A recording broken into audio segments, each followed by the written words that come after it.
안녕하십니까. BTN 불교TV 전략기획실장 유건준입니다. 마음을 바꾸는 시간 고 인사이드 강연 열겠습니다. 밖으로 나갈 수 없다면 내 마음속으로 한번 들어가서 마음을 들여다보자. 저희 고 인사이드의 강연 취지입니다. 오늘은 거리의 철학자로 유명하신 분이죠. 동양 철학은 물론 서양 철학까지 종횡무진하는 철학자 강신주 박사를 모시고 강연 청해 듣도록 하겠습니다. 강신주 박사님 자리에 모시겠습니다.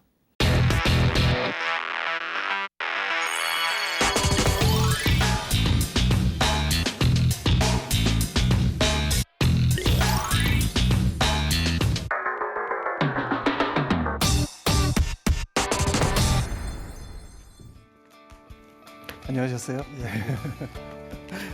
잠깐만 서서 말씀 주시고요.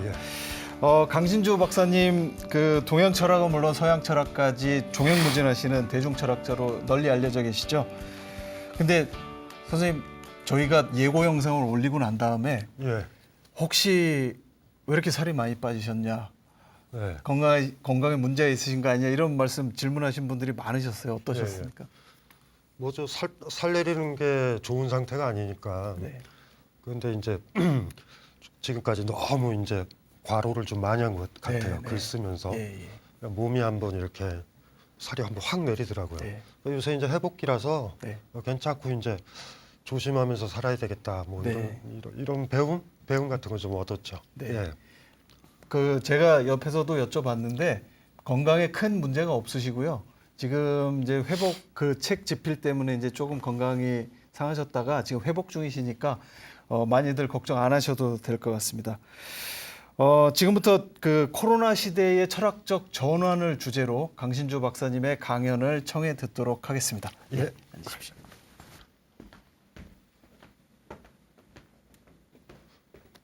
그거부터 좀 얘기를 좀 해야 되겠는데, 코로나 때문에 이제 뭐 코로나19 때문에 다 힘들잖아요.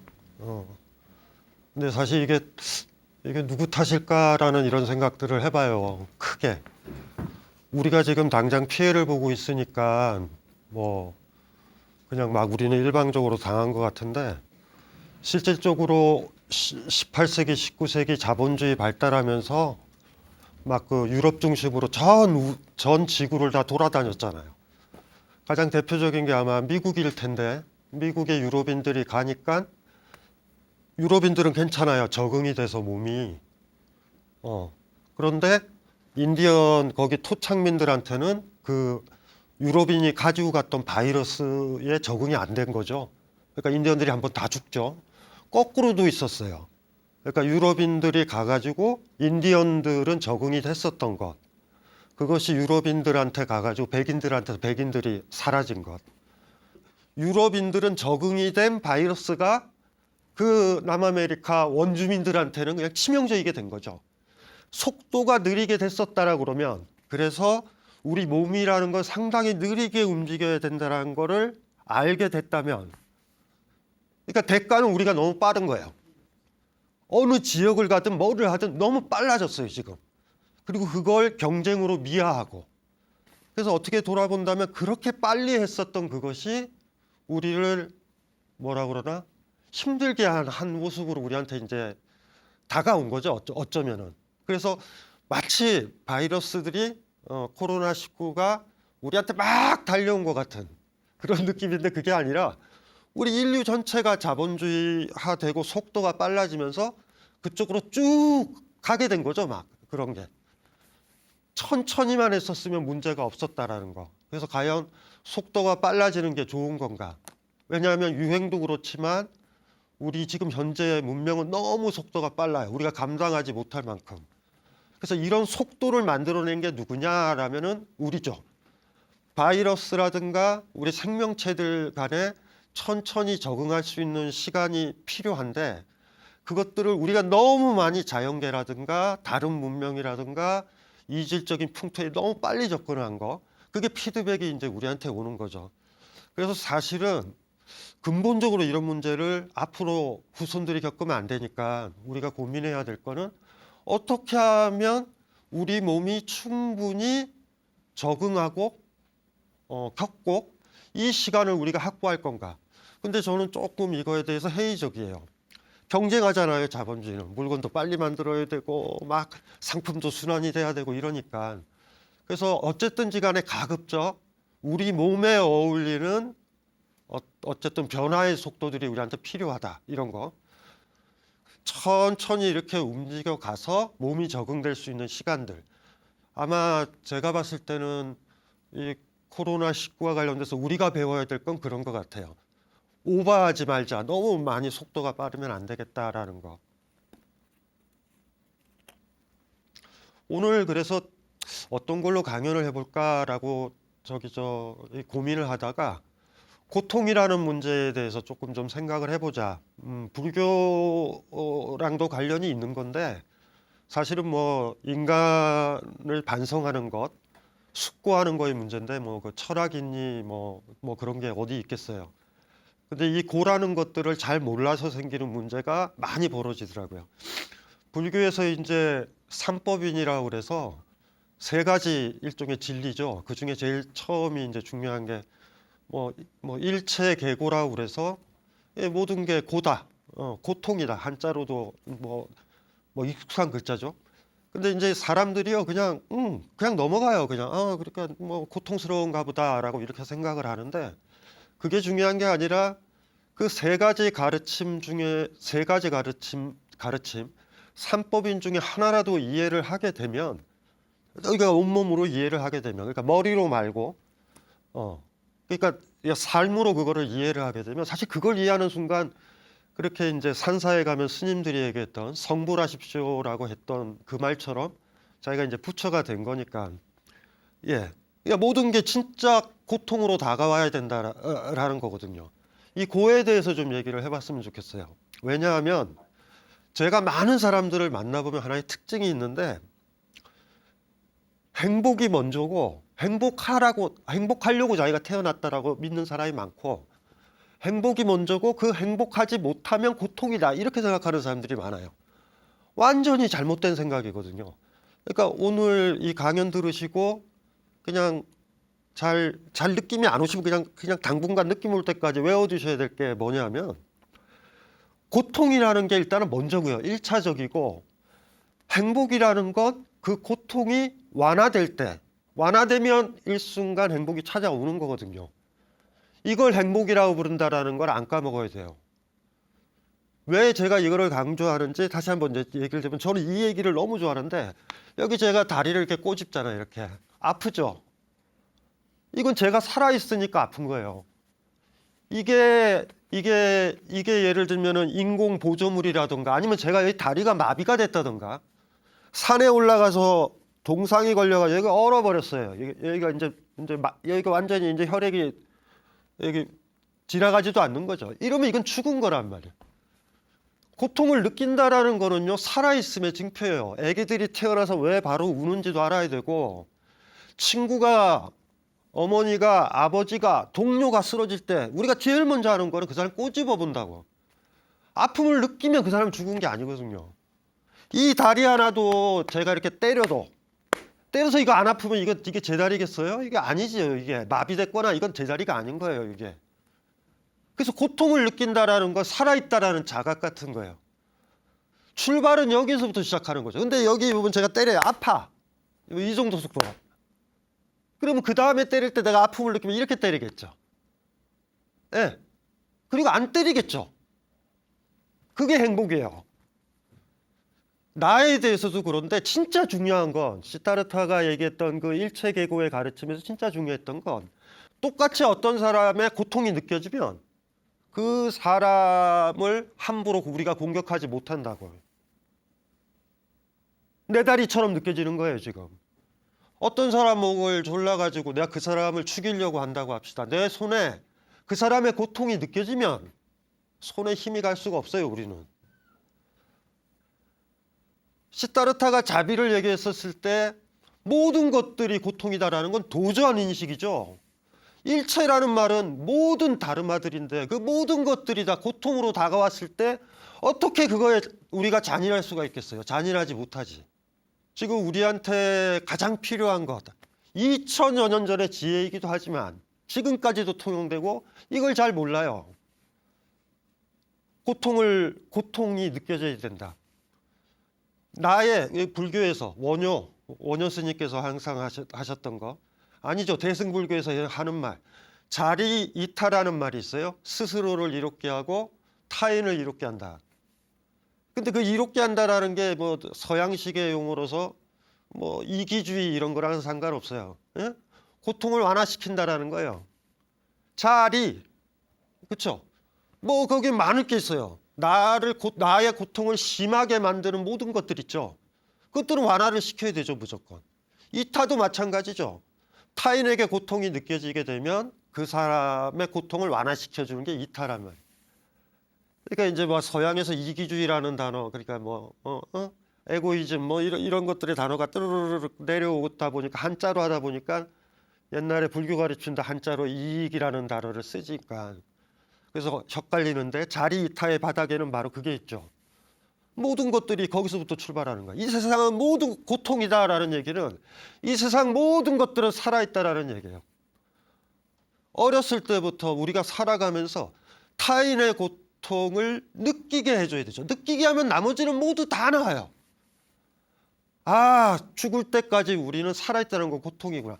그래서 이걸 정확하게 아는 사람은 죽음에 연연하지도 않는단 말이에요. 죽는다라는 건 우리가 무슨 망상을 하든 간에 고통을 안 느끼는 상태로 가는 거예요. 누가 죽음을 두려워하나요? 삶이 도저한 고통이라 그러면 시타르타가 열반을 들었을 때 시타르타서부터 모든 사람들 아니죠. 종교적인 사람이나 깨우쳤던 사람들 아니면 인문학자라도 죽음에 왜 대담하냐 하면 산다라는 건 항상 힘들었다라는 걸 아는 거예요. 물론 왜 그렇게 힘듦에도 불구하고 살아가냐 하면 그게 순간순간 가실 때가 있어요. 삶은 조금 배고프니까 음식 좀 먹으면 그게 가라앉고 외로움이 있죠. 친구 만나니까 좋고 너무 외롭고 힘들지만 음악 들으면 좋고 내일 그게 조금 가라앉을 것들도 있고 뭐 기타 등등. 그래서 이 고통이라는 문제를 많이 좀 어쨌든지 간에 숙고를 좀 하셔야 되는 것 같아요. 그러니까 1차적으로 우리는 고통의 존재다. 그리고 고통을 느끼게 되면 그것에 대해서 잔인하게 굴지 않는다. 이게 1차적인 거예요. 최근에 막 사람들 보면은 가장 큰 문제가 그런 거죠. 나 자신에 대한 고통도 못 느껴요. 나 자신에 대한 제대로 된 고통도 못 느껴요. 그리고 타인에 대한 고통도 못 느껴. 그러면 세상은 무정해지고 잔인해지는 거예요. 우리가 보는. 자본주의가 들어오면서 제일 먼저 들어왔었던 인간형 하나가 뭐냐면 나라는 개인주의예요.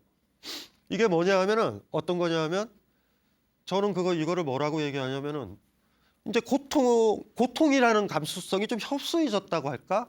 개인주의, 이기주의라는 좀 느낌이 드는데 이게 저 뭘 얘기를 하는 거냐면 나의 고통, 나의 쾌감, 이 나라는 게 포인트거든요. 그래서 그걸 개인주의라고 부르는데 영국의 뭐 경제학자이기도 하고 철학자인 벤담 같은 경우가 이거를 책으로 많이 써서 저는 그 벤담의 인간형이라고 부르는데 쉽게는 자본주의적 인간, 개인주의적 인간, 합리주의적 인간, 우리가 지금 학창 시절에 가르치는 모든 인간관이에요. 뭐냐면 인간이면 인간 개개인들은 자기 있죠. 자기의 기준에서 고통은 완화시키고 쾌감은 증대시킨다. 이걸 계산할 수 있다. 개개인들이 그렇게 해야 된다. 그리고 이게 합리적인 거다. 그 고통과 쾌감에 계산하는 거를 합리성이라고 부르는 거예요. 근데 이게 심각한 문제죠. 왜 심각하냐면 여기서 뭐가 사라졌냐면요. 타인에 대한 고통은 고려를 하지 않게 돼버린 거예요. 그래서 교과서에서 아마 배웠을 것 같아요. 뭐 보이지 않는 손. 아담 스미스가 한 얘기인데 별 얘기가 아니에요. 개개인들이 사업을 하든 뭐든 하든 자기 이익, 자기 쾌감을 증폭시키면 저절로 그게 조종이 돼서 전체 사회가 더 행복해지겠다. 그거 조종이 된다. 이거거든요, 이론이. 그런데 이거 딱 들으면 아시잖아요. 서양 사람들, 자본주의적 인간관들이 모르는 거는 인간한테는 두 가지 행복, 있다라는 걸 잘 몰라요. 우리는 알아요. 전통적으로. 근데 지금 젊은 친구들, 서구 교육을 받은 사람들은 이걸 잘 모르죠. 하나는 뭐냐면 내 것이 계속 늘었을 때 쾌감이 들고요. 행복해지는 게 있어. 그러니까 뭐냐면 돈도 많이 벌고 아파트 평수도 늘고 남의 관심도 존경도 많이 받고 이러면 행복한 거. 두 번째는 뭐냐면요. 우리는 알아요. 동아시아 사람들은.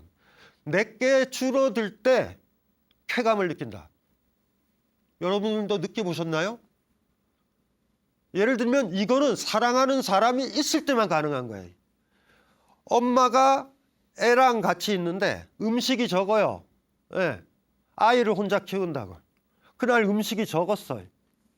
근데 이 음식을 엄마가 먹지 않고 내 걸 비워내는 거죠. 이 사랑하는 아이한테 준다고. 그럴 때 행복이 느껴요. 이상한 거죠. 내게 줄어들면 줄어들수록 행복을 느껴요. 정상적인 경우면 자기 자식이나 부모님들이 아플 때 옆에 병구안할 때 있죠. 내가 너무 고뇌지는 거예요. 잠이라는 거, 수면이라는 걸 내가 뺏기는 거거든요, 지금.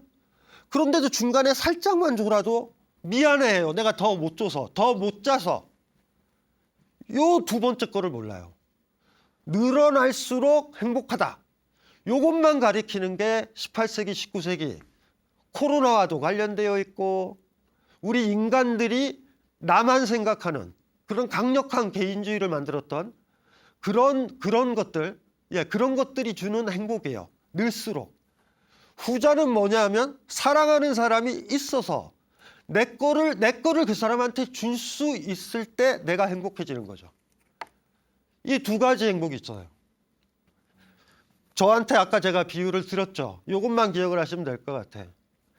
때렸는데 아프면 내가 살아있는 거고, 그리고 아픔을 느끼게 되면 때리지 않던가 덜 때리게 된다. 고통을 완화시켜 주려는 노력을 한다. 행복은 그런 거예요. 성장에 대해서 얘기를 해도 별게 아니죠.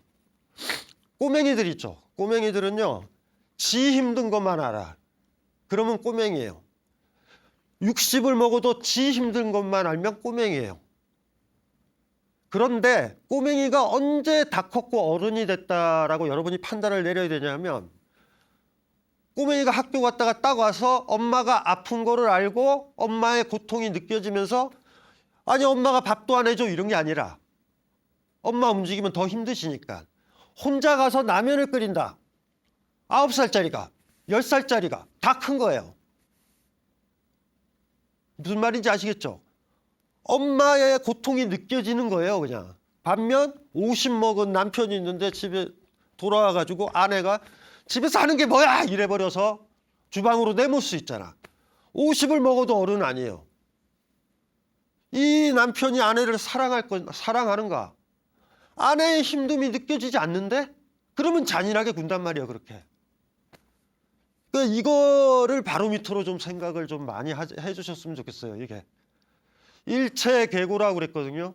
이 모든 것들이 고통으로 다가온다라는 건 이 모든 것들을 아낄 수밖에 없는 거죠. 우리는 시다르타는 아니에요. 이거는 시다르타가 아니라 예수도 그렇잖아요. 모든 것들에 대해 그렇게 생각한다고. 제가 원하는 건 나 아닌 하나, 내 외부에 있는 타인이든 고양이든 개든 사람이든 화초든 그 고통이 느껴지는 삶을 한 번이라도 제대로 살아봐야 된다. 우리는 이 세상 모든 것들에 대해서 힘들어요. 그렇게 하기도 힘들고. 예. 하지만 최소한 하나는 그 하나가 둘이 되고 셋이 되는 거죠. 주변을 한번 이렇게 그런 식으로 한번 둘러보세요. 여러분한테 짐을 좀 달라고 그러는 사람이 여러분한테 몇 명이 있는지. 여러분이 아팠을 때 기꺼이 여러분 옆에서 여러분들의 힘듦을 느껴서 여러분 옆에 같이 있는 사람이 몇 명이나 되는지, 혹은 반대로 우리는 어떤지, 요거를 좀 고민을 했으면 좋겠어요. 행복하려고 하지 마세요. 행복은 정상이 아니에요. 우리한테 진짜 중요한 것들은 태어나는 순간서부터 이 세상을 떠날 때까지 살아있다라는 것, 이코르 고통이라는 거. 그거에 대한 인식. 근데 놀라운 거는 바로 그때 고통을 완화시켜 줄 수 있는 사랑을 우리가 할 수 있고 받을 수가 있다라는 거. 그래서 매력적인 거죠. 그래서 살아가는 이유는 딱 하나예요. 자비이며 사랑이며 사랑하는 것이며 사랑받는 것이라고. 코로나 시대에 막 분리가 됐잖아요. 요걸 한번 오늘 제가 떠들었던 얘기 조금 좀 생각을 해보시면 약간 좀 생각하는 게 좀 달라지실 때가 있을 것 같아요. 이걸로 마치겠습니다.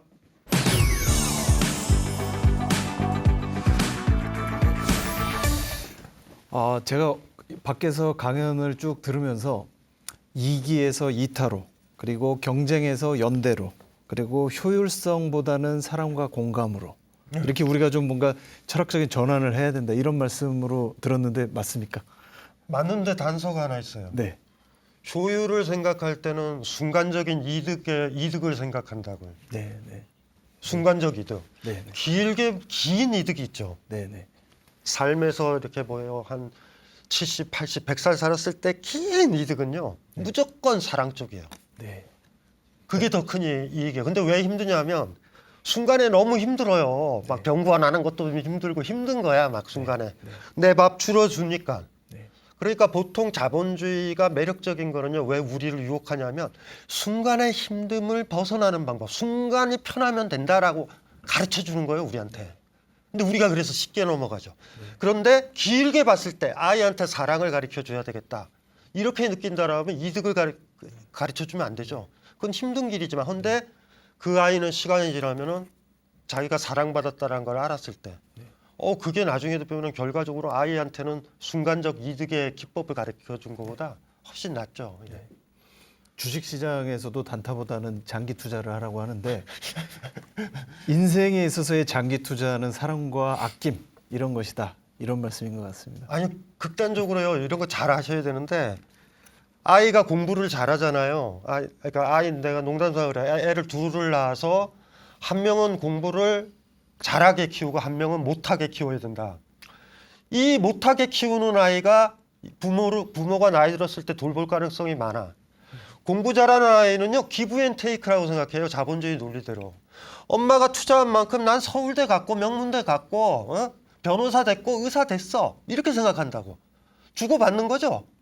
그런데 이 관계, 이 공부 잘하는 아이의 관계는 나중에 이 아이가 엄마한테 줄 게 없을 때는 엄마한테 안 온단 말이야. 그러니까 예를 들면 사회적 평판 때문에 망가졌거나 이혼을 했거나 막 망가지면 엄마한테는 수치스러운 아들이고 딸이잖아. 그럼 연락을 안 해. 근데 이 공부 못하는 아이 있죠. 기브 앤 테이크가 아니다, 사랑은. 네가 고통스러우니 내가 먹였다라는 걸 엄마가 가르쳐 주는 거야. 그러면 이 아이도 사람인지를 알아요. 그래서 이 얘기를 하면 어떤 사람이 또 질문해. 자기는 아이가 하나인데 공부를 너무 잘해서 힘들대요. 그러면 제가 농담삼아 그러죠. 아이 시험 볼 때 설사약을 먹이라고 그래, 내가 한번. 설사약을 먹으면 시험에 실패해요. 그때 안아주시면 돼요. 내가 너를 사랑하는 거 네가 가져온 전리품이 아니라 너 자체를 사랑한다를 보여주는 거야. 이 아이가 나중에 성년이 되고 제가 할아버지 할머니가 되면 아버지 어머니가 나한테 뭐 해주냐에 따라 아버지를 사랑했던 게 아니라 아버지가 살아있는 걸로 나는, 어머니가 살아있는 걸로 난 좋아요라고 안아준다고. 그러니까 길게 본다라는 게 그런 거죠. 굉장히 힘든 거예요. 그래서 순간의 편함, 순간의 나의 허영의 만족, 이런 것들은 기브 앤 테이크, 자본주의적 관계, 내가 투자한 만큼 아이가 해주고 이런 관계인 것 같은데 요쪽에 있죠? 내가 바로 얻으려는 생각이 아니라 내가 그냥 이 아이 건강했으면 돼라고 하면서 화초 키우듯이 이렇게 하는 그 아이들한테 주는 그 사랑이 그 아이한테는 더 큰 힘이 되는 거죠, 사실. 질문 받아보도록 하겠습니다. 질문 기다리시는 분들이 많으신데요. 우리가 언젠가 한 번쯤 만난다면은 물어보고 싶었던 그 강진주 선생님에 대해서 여쭙고 싶었던 그런 질문들 주시기 바랍니다. 첫 번째 질문부터 받아보겠습니다. 용수스님 혹시 들어와 계신가요? 네, 네, 강신준 선생님께 질문 주시기 바랍니다. 네, 강의 정말 잘 들었습니다. 공동체적 철학이 중요하다고 하셨는데, 공동체의 지나친 강조가 집단주의로 흐를 가능성이 있지 않을까요? 이거를 잘 구별하셔야 되는데요. 공동체 철학을 그 바깥에서 강요되는 공동체가 있죠. 너희들은 공동체야라고 그러고 그 사람들을 공동체로 묶죠. 그건 전체주의죠. 제가 얘기하는 건 그 바깥이 없고 우리가 나나 너나 나와 타자가 같이 있는 거예요. 바깥에서 그게 명령을 하는 게 아니죠. 내가 누군가랑 같이 있는 거죠. 그러니까 보통 공동체의 철학이다라고 그랬을 때 결과론적으로 모여 있는 거 아니냐라고 얘기를 하지만 제가 방금 얘기했던 외부에서 강요한 공동체 그거랑 우리 개개인들이 공동체에 참여했을 때는 전제가 하나가 있어요. 참여할 수도 있고 참여 안 할 수도 있는데 참여하기에 그 공동체가 우리의 삶을 옥죄거나 서로 사랑하고 은혜해야 될 관계의 의무로 작용이 됐을 땐 떠날 수가 있는 거죠. 그래서 사실은 그게 항상 단서를 달아야 되는 것 같아요.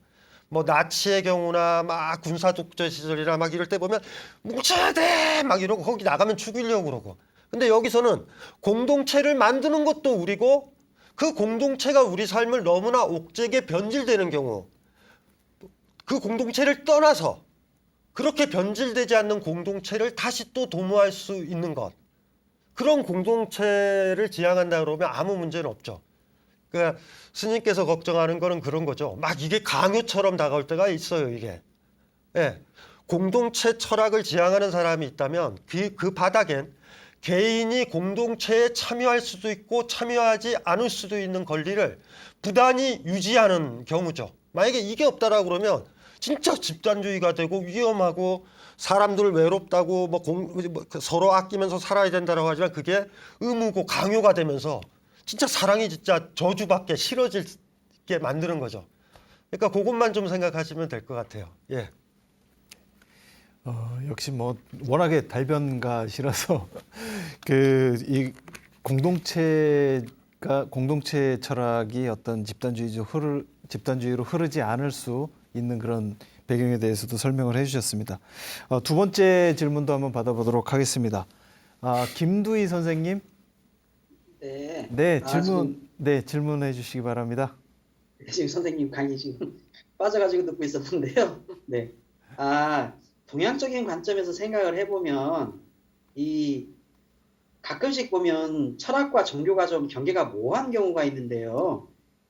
철학과 종교의 차이점이 어떤 거가 있을까요? 그게 좀 평소에 좀 선생님께 질문하고 싶었습니다. 경계가 모호하게 느껴지셨다라는 거는 질문하시는 분이 지혜로운 거예요. 철학이 종교가 될 때가 있고요. 종교가 철학이 될 때도 있고 왔다 갔다 하는데 철학이 언제 종교가 되냐? 뭐 예를 들면 교과서에 나오는 우리 중고등학교 교과서에서는 칸트가 무조건 옳아. 칸트 말대로 살아. 이러면 칸트 철학이 아니에요. 그 종교예요, 그냥. 근데 예를 들면 불교만 하더라도 스님들이 사찰에서 우리가 내려올 때 보면 성불하라고 그러죠. 부처가 되라고. 네가 부처가 되라라고 얘기하시는 거예요, 그분들이. 그럴 때 되면은 사실은 불교가 거의 철학이 돼버린 거예요. 네가 부처가 되라. 종교는 알죠. 맹목적으로 숭배하는 게 따라야 되잖아요. 근데 맹목적으로 숭배를 하다 보면은 내가 부처가 되는 건 아니잖아요, 사실. 스님들이 내려오면은 성불하세요라고 그러고.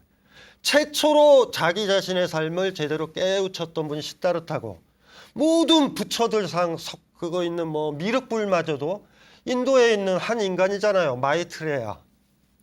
그 사람이 자기 입장 내에서는 부처가 된 거죠. 그러니까 돌아보면은 이런 거죠. 스스로 숙고하고 합리적 이유를 따르고 나의 삶은 저 사람의 삶과 다르니 저 사람 삶을 맹목적으로 흉내내서 내 삶을 못 살아를 아시면 이미 철학적인 거죠. 그러니까 그것이 경계선이 왔다 갔다 하고요. 그러니까 딱 보셨을 때 저 사람이 분명히 철학자인데 거의 종교인 사람도 있고 나한테 칸트 철학을 강요하는 사람도 있어요. 그럼 그 사람 철학자가 아닌 거죠. 근데 분명히 스님인데 그거는 시다르타의 삶과 보살님의 삶이 다르니 보살님의 삶을 있는 그대로 성찰을 좀 해보세요라고 그 스님이 얘기하면 이 사람은 철학자가 돼버리는 거예요. 이 스님은. 거꾸로 종교의 이야기든 종교인의 이야기든 철학자의 이야기를 들으실 때 맹목적으로 따라야 되고요. 듣지 마시고 이거 그건 너의 삶에서 맞는 것 같은데 내 삶에서는 이게 맞을까라고 고민을 하시면 항상 그 선생님께서는 이제 스스로 철학자이신 거예요. 맹신을 안 하시니까. 거기서만 벗어나시면 되고요. 아무리 단순한 거라도 맹신하시면요. 종교가 돼요. 어떤 엄마한테는 아들이 딸이 종교일 수도 있잖아요. 그럼 답이 없어요. 그러니까 그거 생각해 보시면 되는 것 같아요. 예. 네. 아주 굉장히 중요한 질문이셨고 또 굉장히 그 현명한 대답이셨던 것 같습니다. 세 번째 질문도 한번 받아보도록 하겠습니다. 세 번째 성혜란 선생님. 네, 네. 박사님, 그 철학을 공부한다고 하면 그 망망대해에 나와 있는 듯한 그 느낌이 들어요. 그 철학 공부를 시작하기 위해 꼭 읽어보라고 권해주고 싶은 그런 책 두 권만 소개해 주셨으면 감사하겠습니다. 어디 강연 가면은 이 질문을 진짜 많이 받아요. 철학책을 소개시켜 달라 그래요. 그럼 제 책을 읽으시면 돼요. 그 최근에 쓴 책 중에서 독자들이 읽으면 좀 좋을 책.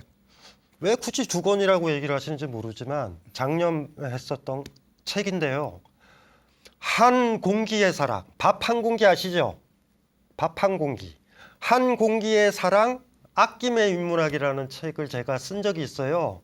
그거 한번 보시면 될 것 같아요. 참고로 뭐 얘기 드리냐면 왜 한 공기의 사랑이라고 썼냐 하면 딸이 배가 고프면 그 배고픔의 고통을 완화시켜주는 데는 한 공기면 족하죠. 두 공기서부터는 그 딸을 괴롭히는 거예요. 내가 너한테 100공기의 밥을 해줬다라고 자랑하는 엄마들이 많거든요.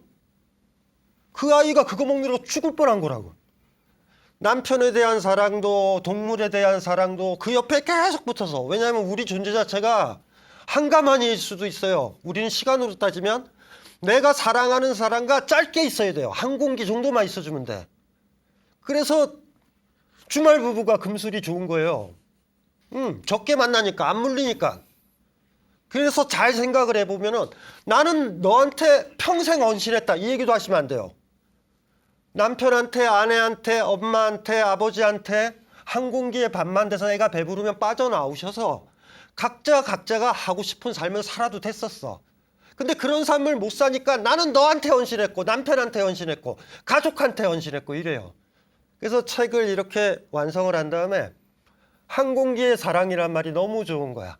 우리한테 필요한 건 한 공기다. 사실 그게 지혜예요. 100공기의 사랑을 했다고 사랑을 많이 한 게 아니거든요. 남편이랑 일주일간 대화를 했다가 남편한테는 죽음이에요, 그건. 짧게 한 공기가 될 때.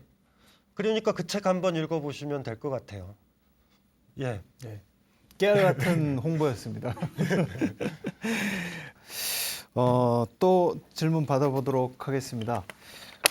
김유연 선생님 혹시 나와 계시죠? 네, 질문해 주시기 바랍니다. 네, 교수님 안녕하세요. 자리 안녕하세요. 이태에 대한 설명 잘 들었습니다. 고맙습니다. 생각이라는 것을 바꾸려 해도 그 습관이라는 게 참 발목을 잡아서 쉽지가 않거든요. 그러면 이제 우리들이 습관을 고치기 위해서 어떤 것들이 필요한지 좀 알려주시겠습니까? 불교에 오랜 지혜가 있어요. 바뀌는 거는 먼저 생각이 바뀌어야 되는 건 맞는데 진짜 우리 몸뚱아리가 있잖아요. 몸뚱아리 안에 있는 거 아침에 일찍 일어나자. 아침에 등산하자. 올라간다고 돼요. 아침에 아니 힘든데 몸은 지금 등산한 적이 없는데.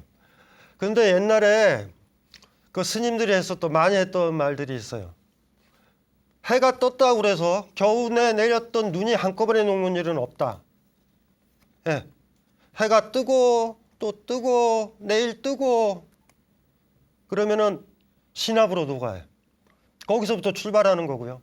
그래서 옛날에 이제 불교에서도 지행합일이니 도노점수니 막 그런 얘기가 왜 나왔겠어요, 이제.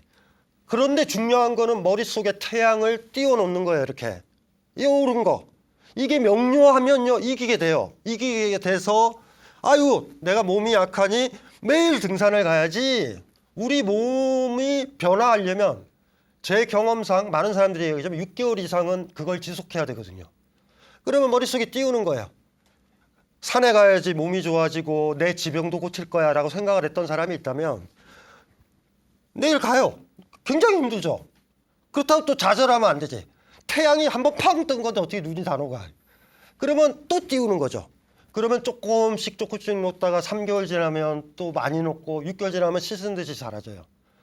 습관이라는 거. 대신 또 뭔지 아세요? 6개월 동안 해서 산에 가는 몸을 만드셨잖아요.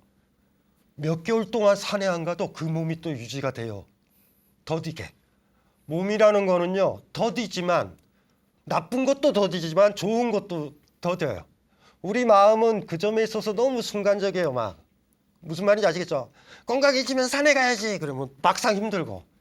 그래서 지혜로운 사람들은 몸의 흐름을 잘 쫓아야 돼요. 왜 이렇게 습관이 안 고쳐지지라는 이런 느낌이 드실 때 이렇게 생각하면 좋을 것 같아. 내가 이 나쁜 습관을 다 고쳐서 진짜 좋은 습관을 갖추면 내 몸은, 내 습관은 내 정신이 약간 게을르더라도 나를 끌고 갈 거다라고 생각하시면 힘이 돼요. 예. 굉장히 좋은 말씀이셨습니다. 이 불교에서도 훈습이라고 그래서 이렇게 그 아주 밑바닥부터 이렇게 오랫동안 저장되어 온 행동의 그 종자가 있다고 그러지 않습니까? 그 바뀌려면 한두 번의 이런 노력으로 되는 것 같지는 않고요. 계속된 어떤 노력과 철학적인 어떤 그 변화 이런 것들이 전제되면은 천천히 변화가 이루어질 것 같다는 생각이 듭니다. 요즘에 제가 한 가지 좀 질문 드리고 싶은 게 요즘에 코로나 블루라고 그래갖고 약간 좀 우울하고 침체된 느낌을 이렇게 말씀하시는 분들이 많으시거든요. 이런 것들은 어떻게 봐야 될까요? TV랑 스마트폰을 너무 많이 봐서 그래요. 그 뉴스가 다 우울하잖아. 사람 사이에 코로나19가 전염이 된다라고 하지만 문 열고 네. 딱 나가시면 네. 가까운데 사람 없는데 산책길도 많아요. 네. 그러니까 너무나 많은 것들을 너무 많이 보는 거예요. 지금 언론에 너무 많이 노출되고 언론은 조회수도 높이고 막 이래야 되잖아요. 그러니까 계속 나와요. 계속. 네. 그러니까 너무 많이 보니까 네. 그러니까 지치는 거예요. 네. 그러니까 우리가 지쳐있는 상태다. 그리고 이 지쳐있음은 언론에 너무 많이 노출돼 있다. 왜냐하면 코로나19와 관련돼서는 자극적이어야 되잖아. 마치 막 오늘은 몇 명 누가 뭐 됐고 뭐 백신 뭐 맞고서 뭐 어떻게 됐고 이 얘기를 너무 많이 봐서 지금 힘든 거예요. 막 그 얘기를 듣고서 적당한 선에서 생각을 조금 해보셔야 되고 일단은 우울하신 분들은요 뉴스를 잠깐 끄세요. 한 일주일만 끄셔보셔. 그 다음에 스마트폰도 보지 마시고 이렇게 일주일 뒤에 한번 보시면 막 그렇게 아까도 얘기했던 그런 건 없을 것 같아요. 저희도 조회수 높이려고 강신주 선생님 모셨거든요. 강신주 선생님 강연하시는 거는 보셔도 됩니다. 그 뉴스는 조금 줄이시고 저희 고인사이드 강연 많이 봐주시면 고맙겠습니다. 또 질문 한번 받아보겠습니다. 송병화 선생님 혹시 나와 계신가요? 네, 박사님 정말 사이다 같은 강의였습니다. 너무 가슴이 뻥 뚫리는데요. 질문 드리겠습니다. 우리가 현재를 살아라 이렇게 많이 이야기하는데 현재를 살면서도 과거나 미래에 대한 생각으로 좀 생각이 복잡해질 때가 좀 있습니다. 근데 현재 지금에 집중하면서 살려면 어떻게 하는 게 가장 좋은 방법이 있을까요? 저 임재 스님이 했던 말이 중에 수처작주 입처계진이란 말이 있어요. 내가 이르는 곳마다 주인이 되면 나한테 펼쳐지는 건 다 참되다. 이런 얘기인데 이게 무슨 얘기냐면 영화를 본다라고 하죠. 영화를 딱 보게 되는데 내 머리가 어제 싸웠었던 남편이라든가 자식들이라든가 이런 생각으로 머리를 가면 내가 영화관에 있어도 영화를 못 보잖아. 그쵸? 근데 거꾸로 얘기하면은 영화를 보면 그 어제 싸웠던 게 잊혀질 수도 있죠. 수처작주 입처계진이요. 이르는 곳마다 주인이 된다. 영화관에 들어가면 영화관을 봐야죠. 영화를 봐야죠, 내가. 그곳의 주인이 돼야지. 우리 여행 다니면 제일 황당한 게 뭐냐면 여행 가면 집 생각하고 집에 있어서는 여행 생각한다고요. 이르는 곳마다 주인이 아니라 객이에요, 객, 손님. 그러면 앞에 게 보이겠냐고요. 그래서 만약에 그러니까 과거에 대한 어떤 상념들, 미래에 대한 걱정들이 너무 심하다면 영화관에 간다든가 강력한 음악을 좀 듣는다든가 너무나 근사한 연극을 본다든가 뭐 이렇게 해서 꽃을 본다든가 뭐 이런 거겠죠. 그렇게 하다 보면은 그 상념들이 사그러드니까 집에서는 굉장히 위험하세요. 집안에 가만히 있으면 특히 어두운 방 이런 데 되면 보이는 게 없기 때문에 머릿속이 다 상념으로 들끓어요. 결코 좋은 거 아니에요. 그래서 삶이 좀 피곤하거나 이러실 때는 바깥으로 나가라. 사실은 여기가 지금 제목이 고 인사이드잖아요. 저는 이거 그닥 좋아하지 않아요. 친구 하나가 힘들어하면요, 걔를 끄집어내가지고 여행을 같이 다니는 게 좋아요. 걔는 혼자 있으려고 그럴 거야. 그런데 때때로 그렇게 놔두면 안에 파괴가 될 수도 있어요. 더 많이 말려서. 상념한테 잡아먹혀요. 미래에 대한 걱정한테 잡아먹혀요, 자기가. 예, 그러니까 주변에 내가 아니더라도 주변에 그런 분이 있으면 무조건 끄집어내서 경치 좋은 곳에 가거나 바닷가 같은 데 가서 그냥 확 밀어가지고 물에 빠뜨려요. 뭐 과거의 상념이 어디 있어 그게. 옛날에 스님들이 갑자기 그랬었던 거 기억나시죠? 애가 막 상념이 빠지고 아! 이렇게 해가지고 지금 현재 순간에 있게 하려고.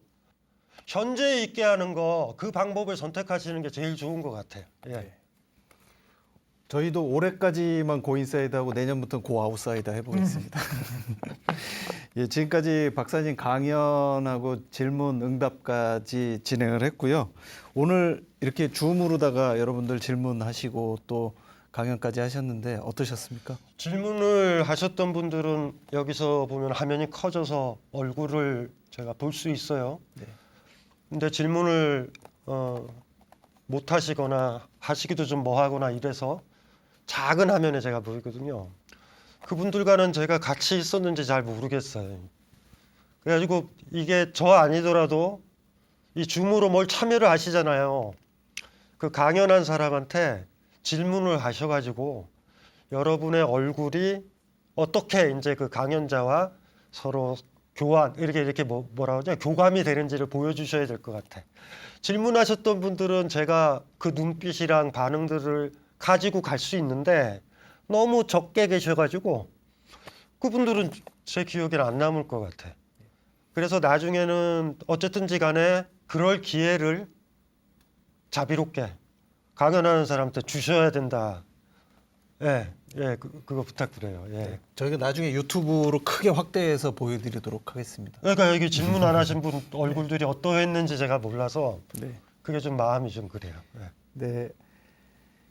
사실 그 강신주 선생님께서 조금 건강이 회복하는 중이시라서 조금 이제 힘드신 점들이 있었는데 오늘 굉장히 열정적으로 강연해 주셔서 진짜 대단히 감사드리고요. 앞으로 또 더 좋은 시간 마련을 해서 저희가 이런 강연 자리 많이 만들도록 하겠습니다. 예, 고맙습니다. 오늘 강연해 주셔서 감사합니다. 예, 고맙습니다. 네, 고맙습니다. 예. 네. 강신주 선생님께서 지난해에 냈던 책 중에 냉철한 사유를 통해 한 공기의 밥과 같은 선한 사랑을 나눌 때 우리는 또 새롭게 살아갈 힘을 얻을 수 있다는 말이 매우 인상적인 강연이었습니다. 우리는 코로나19로 인해 이제 대전환기에 접어들었다는 느낌이 듭니다. 분명 지금까지와는 다른 삶의 방식, 다른 사유 방식을 요구받고 있는 것 같은데 오늘 함께해 주신 강신주 박사께서 새로운 길을 찾는 데 도움을 주신 것 같습니다. 다음 시간에는 아주대 심리학과 김한석 교수를 모시고 태도와 행동, 습관을 바꾸는 명상법에 대해서 강연 청해 듣도록 하겠습니다. 오늘도 시청해 주신 여러분들 감사합니다. 안녕히 계십시오.